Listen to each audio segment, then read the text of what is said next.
Tīhinga tua te hautoko ngāriki. Hwhatatia e tāne te wānanga e tāne te waiora. Kirunga ki e nei uanu, ki e nei uarangi. Hara mai, tēnā koutou, tēnā koutou. Huri noi te tātene whare, tēnā koutou katoa. Welcome to this 15th Climate Change and Business Conference. When we held the first of these events in 2004, would you believe, the context was quite different. The principal focus then was on whether climate change was even a thing. Looking at this room today, we've come a long way. More than 650 people here and more online.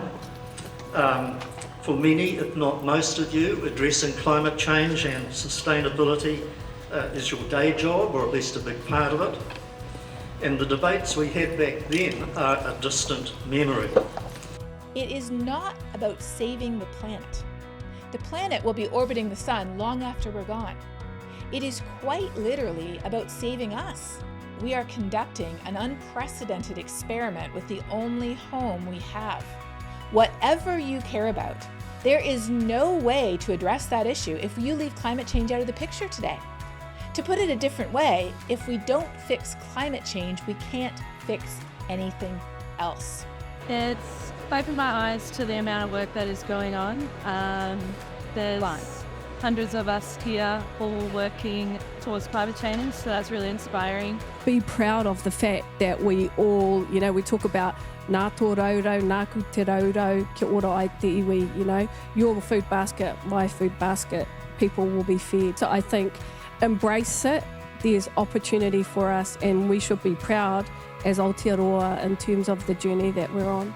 To think about, how could we really do this? You need to diversify your thinking in the room, because if it's the same thinking that's been there this whole time that's got us into some of these situations, you're going to have a really hard time pulling yourself out of that.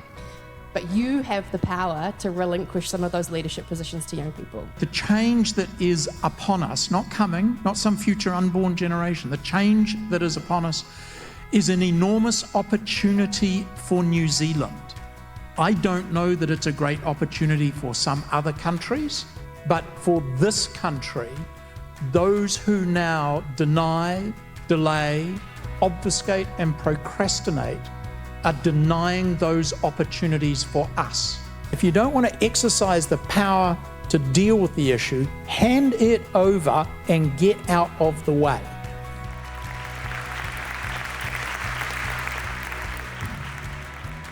It's really important for these kind of conferences, because if you're not here, you're not listening to what's going on in other areas, you'll be really siloed and only working on your little bit. It could be your little part to decarbonise Aotearoa, and actually when you step up and you look at everything else, like what New Zealand Steel and everyone else is up to, you'll actually see the bigger picture, and it's actually really good in that way. We're in danger of complacency here. We're in danger of corporatising this and making it just another KPI, just another thing we're going to do. Well, guess what? We're not getting there. We heard on the previous couple of sessions, we're not hitting those targets. So BAU, even a new BAU, is not working. If you are not deeply uncomfortable around your board table, then you're missing the point. Do the work before you communicate. So have a plan before you make an announcement around any commitments. And then tell the truth, tell the whole truth, and tell nothing but the truth, to rely on the legal oath, because that will sort of see you through. And then finally, with your tone, just be humble and communicate simply. And I think if you apply that to whether it's nature or climate, then you probably can't go too wrong. The answers are right within us. We don't need to look to the far side of the globe, because we've got a really, really adaptive environment. If you call our environment the entire Pacific, we came from the Pacific peoples. We adapted, we came here, we've got all the knowledge, and we've got all the nous and the know-how for us to partner up with that thought to lead us into the future, I think. So. It is about opportunities. It is not just about obligations. It's not about the onerous burdens imposed on us for others.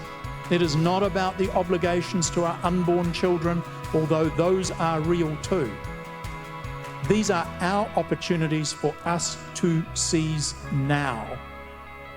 Stand up to those who are in the way. The short-term risk of taking bold action is high. the long-term risk of inaction higher. You know, the truly exciting thing here is the number of young people, because just the sheer scale of work that we have to get done. It's massively important that we have the voice of the future in that, telling us where we need to. They're going to own it, right? I think it's quite inspiring to realise that we're all in this together. You know, I think as the Minister talked about, you can get up in the morning and look at the news and think it's horrifying. But then you can come here and realise just how many people are working on it, and that we're starting to move the super tree upwards. So I think that's great. When we recognize that our voice is the most powerful force we have, and the power of people's voices has changed the world before, and it can again. So the only question I have left is, what are we waiting for?